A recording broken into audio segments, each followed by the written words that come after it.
Pada tahun 1984, di kota kecil Amstetten, Austria, seorang gadis 18 tahun bernama Elisabeth Fritzl menghilang. Kota itu tetap sunyi dan teratur, seolah tak ada yang berubah. Ayahnya, Joseph Fritzl, melapor ke polisi bahwa putrinya kabur untuk bergabung dengan sebuah sekte. Ia menunjukkan sepucuk surat sebagai bukti. Tak ada yang mencurigai lebih jauh.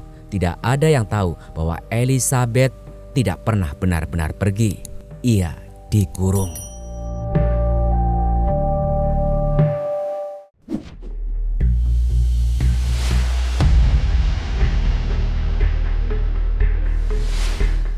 Bertahun-tahun sebelumnya, Joseph telah membangun ruang bawah tanah di bawah rumah mereka. Di balik dinding beton dan pintu baja tebal yang hanya bisa dibuka dari luar, ia menciptakan penjara yang tak terlihat. Suatu hari ia meminta Elisabeth membantunya memperbaiki pintu. Ketika gadis itu hendak pergi, ia dibekap hingga tak sadarkan diri.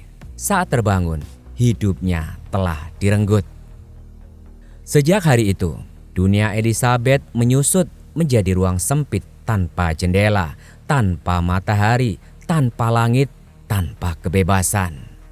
Di ruang bawah tanah itulah ia diperkosa berulang kali oleh ayahnya sendiri, seseorang yang seharusnya menjadi pelindung.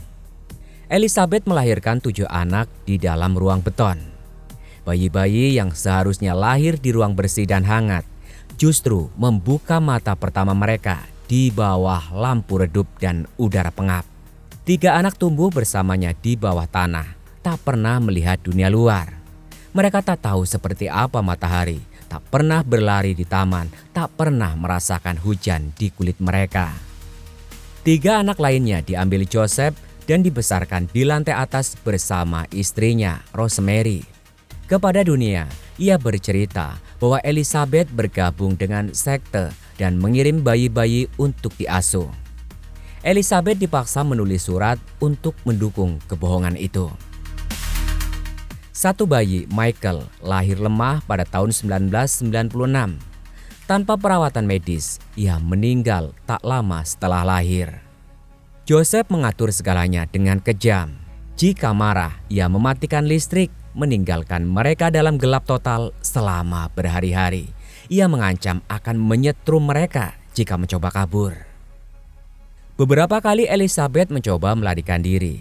Ia pernah mencapai Vienna. Namun setiap usaha selalu berakhir dengan ia diseret kembali oleh ayahnya.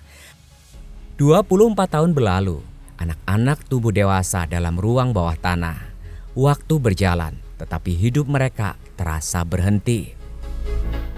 Pada April 2008, keadaan berubah. Putri sulungnya yang berusia 19 tahun, Kerstin, jatuh sakit parah. Kondisinya kritis. Untuk pertama kalinya dalam puluhan tahun, Joseph membawa anak itu ke rumah sakit.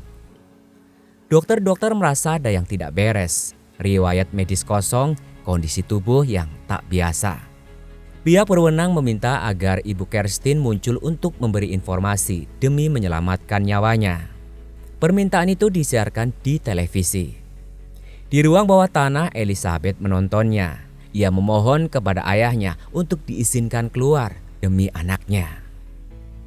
Akhirnya setelah lebih dari 2 dekade, ia melangkah keluar. Usianya 42 tahun. Tubuhnya rapuh, tapi keberaniannya perlahan bangkit. Joseph mencoba berbohong lagi kepada polisi, mengatakan bahwa Elisabeth baru kembali dari sekte. Namun kali ini, kebohongan itu retak. Dalam interogasi, Elisabeth akhirnya berbicara.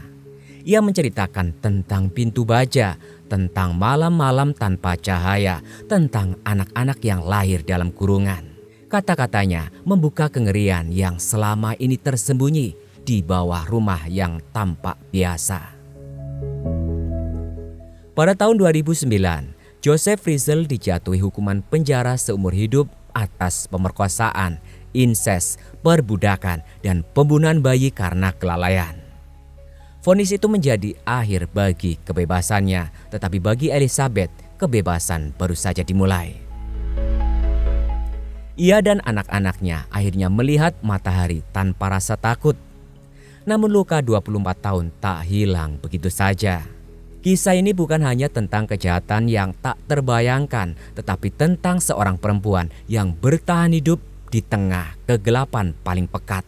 Dan tentang harapan yang meski dikubur jauh di bawah tanah, ternyata tak pernah benar-benar mati.